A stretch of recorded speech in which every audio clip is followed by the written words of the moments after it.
Ute here with daffodils.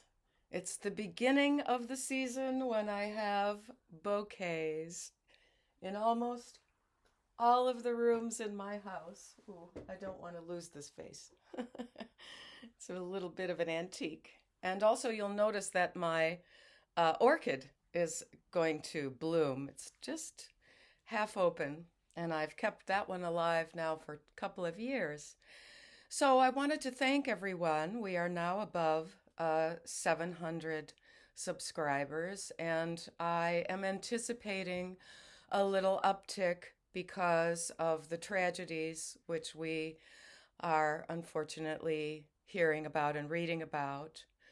I'm not going to really direct anything specific except to explain a couple more of the terms that I've come up with in the Heggen Lexicon. That's what this post is going to be about. While I'm thinking about it, though, I wanted to tell of two little strategies that I have for getting through a time of stress, a time when events in the outside world are sending me a little bit into the past because, yes, because I experienced the cross sex hothouse indignation of Nettie, and we're seeing a lot of that out there now. I have sent my check to the Covenant School. You can go to my community page and find that address. You can also just search for that school. I think it's called Burton Hills Road. So that's the location. I felt it would give me something to do. Now, another strategy that I use, especially when I'm in the house by myself, is I sing at the top of my lungs. It's a really, really good thing to do to just get it out. Wah. And I'm not going to demonstrate to you because I'm not a singer really, just a kindergarten teacher, retired, but just any old familiar songs. I guess you've heard me sing, Daisy Daisy with my mother. But I will do that, and I will go ahead and do it repeatedly, try to do it loud, hold a note for a long time. Now, the other thing I'll do that I will demonstrate is what I call karate breathing, which is just going, and I work that into my wellness movements, exercises. Every once in a while, I will do this voiced exhale. And all of that really does help, I think, to de-stress the vagus nerve. It's all about the adrenaline overcharging your system and the vagus nerve from your brain down into your torso is just overstimulated and so on. And it's actually quite helpful for me to have studied a little bit of this PTSD information so that I can say, oh, this is what I'm feeling, instead of like just knowing that you're feeling some kind of unnamed anxiety that you feel you can't control. And one thing I will tell you is if you're feeling very, very stressed out, have faith that you can work on your movements or my movements and add in the voiced karate breathing.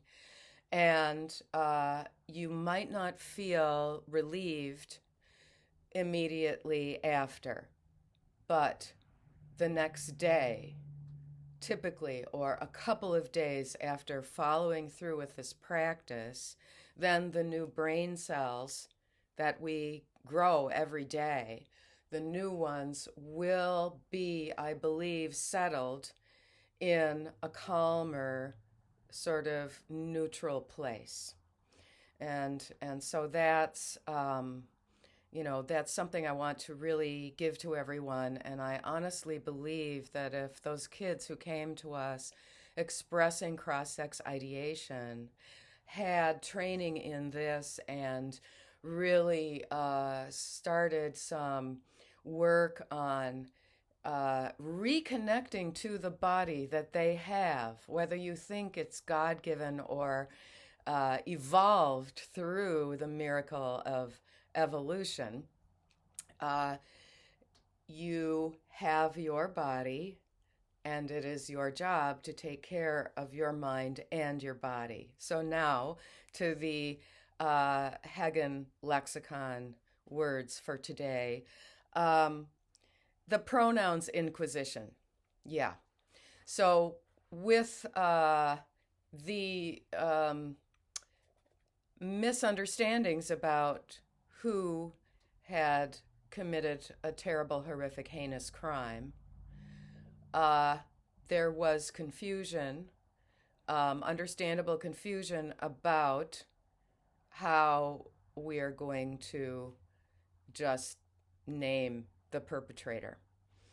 And we have a shameful example of very big news outlets such as the New York Times and MSNBC following the lead of really sketchy organizations, such as one called Trans Resistance, which I believe is a really dangerous extremist group. We'll see if they do their Trans Day of Vengeance on April 1st in DC. Stay away from there. If if you're anywhere nearby, I can't remember if it was. Anyway, I advise don't try to protest people. I've heard of things like baseball bats being wrapped in barbed wire, really, really dangerous homemade weapons that could take someone's eye out. So we are likely to see some copycat crimes. I've spoken to some people I know who have worked in law enforcement and who have some military training, and it's this is this expression of rage, and the rage doesn't go away with the so-called transition. So what we saw in the aftermath of a terrible murders of 3 children and 3 adults, cold-blooded. We saw after that the press falling all over itself as they conduct a pronouns inquisition about naming the perpetrator, whether we name that perpetrator respectfully.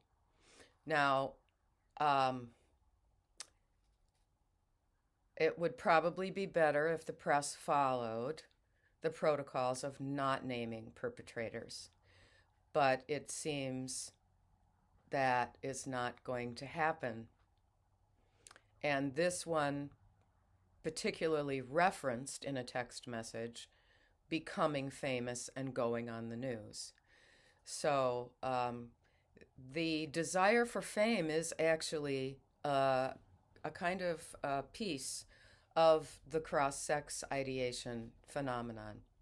So we just witnessed Pronouns Inquisition, and I really appreciate the police chief there in Nashville using the language that the perpetrator's parents know their child by. That is respecting grieving parents who had no idea what was getting set in motion from a base within their house. It's really kind of hard to even describe. Now, then what we have is a false counter narrative. I'm quite used to uh, having to deal with a false counter narrative, such as where Uta became the assaulter. I was named by Nettie as assaulting him. Oops, dropped my pen. In he said in sworn affidavits using the dates that were, 2 years in the past or something, where I remember this one incident quite well and what really happened. Um, Interestingly, there's a false narrative going on with a case of a ski accident where it turns out that someone who was accusing Gwyneth Paltrow of causing a ski accident actually is partially blind, and typically only skis on one side of the slope. But his false counter narrative is that she needs to pay him a settlement of hundreds of thousands of dollars. But so my incident when a completely false counter narrative of an event that Nettie invented a false counter narrative of an event that did happen. This involved our older son. The little one was a baby. My little 3-year-old just wanted to be out in the living room. I don't think like we were watching TV or anything, but he took a bowl of Cheerios and accidentally spilled it on the living room rug, which was not a valuable antique. Nettie flew into a rage, and he grabbed the vacuum out of the closet and started swinging it around in a way that I considered dangerous around our little children. And he was very, very angry about a possible spot on this rug. And, I grew up in a big family. Everything is used in a home that is lived in. And it wasn't even something red or dark. It was milk and Cheerios. And so I grabbed the vacuum from him. And I told him in my teacher voice to go into the other room because our toddler son was starting to cry and he was very frightened. Nettie turned this into a false counter narrative whereby I shoved the vacuum into his torso. And if it had actually happened, if I had started this aggressive altercation, he would have had reason to call the police on me or something, right? Because swinging around a vacuum, it was an old Constellation, this round one. We used to call it June Jetson. That's rather sexist, isn't it? But anyway, June. So he turned that into that I swung this into him and I could have, broken a rib or something.